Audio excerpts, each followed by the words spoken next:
झंडे के नीचे 8 अक्टूबर को फिर कुरुक्षेत्र में हम तो किसान यूनियन के सब लोग इकट्ठे हो रहे हैं। वहां भी किसान शक्ति ने भरी हुंकार, बदलनी है ये निकम्मी सरकार। किसान शक्ति ने भरी है हुंकार।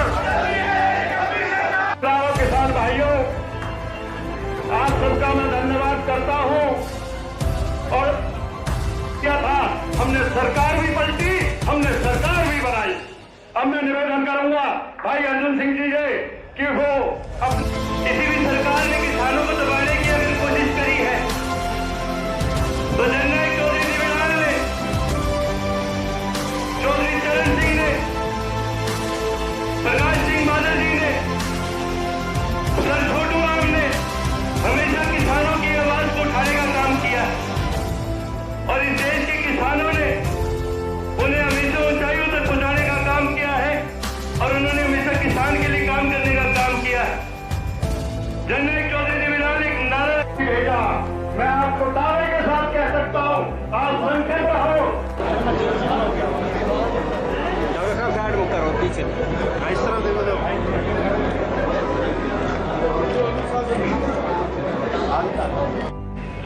और कोई सरकार ने रोड पे आने पर मजबूर नहीं कर दिया है।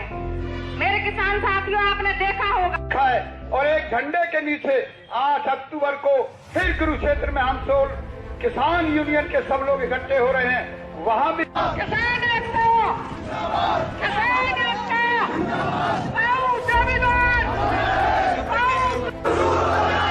इंडियन नेशनल लोकदल पार्टी जिंदाबाद, इंडियन नेशनल लोकदल पार्टी जिंदाबाद, इंडियन नेशनल लोकदल पार्टी जिंदाबाद, इंडियन नेशनल लोकदल पार्टी जिंदाबाद,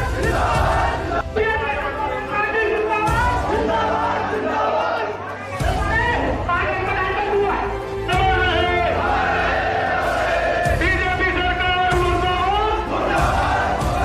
बीजेपी काम कर दिया। ये मुसीबा किसने लगाया?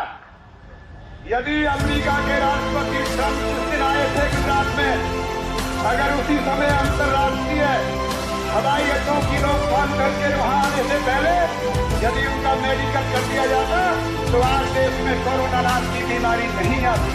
कोरोना ये लाए जब मुसीबा लगाया और अब तीर आदेश देकर के कानून बनाए हैं। अब आपको जैसे नकेल डाला करते थे, डालते हैं नकेल, अब तुम्हें नकेल डालने का काम बीजेपी ने किया। इसलिए सचेत रहने की जरूरत है। सारे देश में धीरे धीरे उठान आ रहा है। इस देश की मिट्टी, इस देश की धरती में तो एक वो चीज है कि ये देर में गर्म तो देर में होती है, लेकिन जब लोहा गर्म हो जाता है धरती के पैदा होने वाले लोगों का, तो फिर वो ठंडा जब होता है, जब उसको धराशायी कर दिया करते हैं, तभी दम लिया जाता है। कि हम एक दूसरे का ध्यान रखते हैं। किसी की पानी की बारी में फालतू पानी आ गया तो वो अगले में दे देता है, लेकिन इस चीज की समझ थोड़ी है सरकार ने। ये तो आदमी से बैठे हैं सरकार में जिनके ना तो परिवार है ना उनकी पारिवारिक सोच है।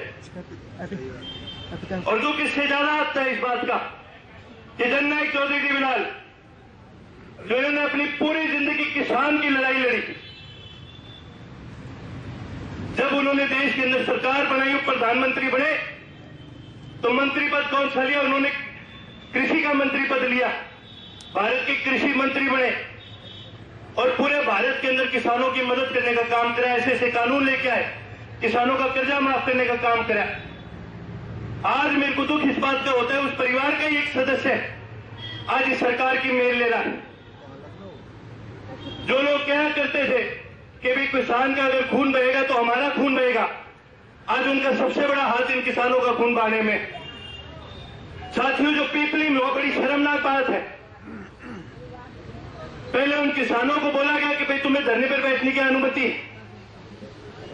फिर सिविल में पहले हुए पुलिस वालों से उनको पिटवाने का काम करा। ये सरकार इतना डरती है किसानों से। आज इस सरकार के अंदर इतना जिगरा नहीं है कि वर्दी में पुलिस वाले भेज दो। सिविल में भेजे इन्होंने, सीआई स्टाफ को भेजा। किस बात का डर है इस सरकार को? यदि ये सरकार अपने आप को सही मानती है तो फिर खड़े रहो हमारे सामने, आके हमें हमारा सामना करो, बात करो। ये सरकार ने ये अध्यादेश बनाए, ये कानून बनाए, कहीं भी किसी की ना किसान यूनियन से बात करी इन्होंने,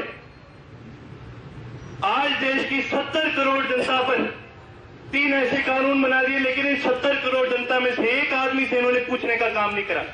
मैं आपसे पूछता हूं, आज हरियाणा की कैबिनेट बैठी है, कौन है इनमें किसान? आज देश की कैबिनेट बैठी है, कौन है इनमें किसान? शर्म की बात यह है, ये किसानों की बात करते हैं, ना इनकी सरकार में किसान है, ना ये किसान से बात करते। जहां एक तरफ कहेंगे कि नहीं हम तो किसान को खुशहाल करना चाहते हैं, वहां दूसरी तरफ बड़े उद्योगपति को और मजबूत बना के हमें दबाने का काम करते हैं उनसे। देखिए, बड़ी दुख की बात है कि 3 अध्यादेश सरकार ने बिल बनाने का काम करा है, करने का सब काम करा है। ये बड़ी दुख की बात है, क्योंकि ये सरकार कहीं ना कहीं सरकार को लगता है कि भी हम कोई ठीक काम कर रहे हैं, लेकिन ये एक्सपेरिमेंट जो इन्होंने करा ये बहुत नुकसानदायक एक चीज़ है। ये ऐसे कानून जो किसान को आर्थिक स्थिति से मारने का काम करते हैं, किसान को इकोनॉमिकली कमज़ोर करने का काम करते हैं, सोशली उनको कमज़ोर करने का काम करते हैं। ये 3 ऐसे कानून जो ना केवल किसान को अपनी ज़मीन से दूर करते हैं, बल्कि उनको एक ऐसी दिशा के अंदर लेके जाते हैं जहाँ जिस दिशा की वजह से उनको खेती छोड़ने पर मजबूर हो जाएगा।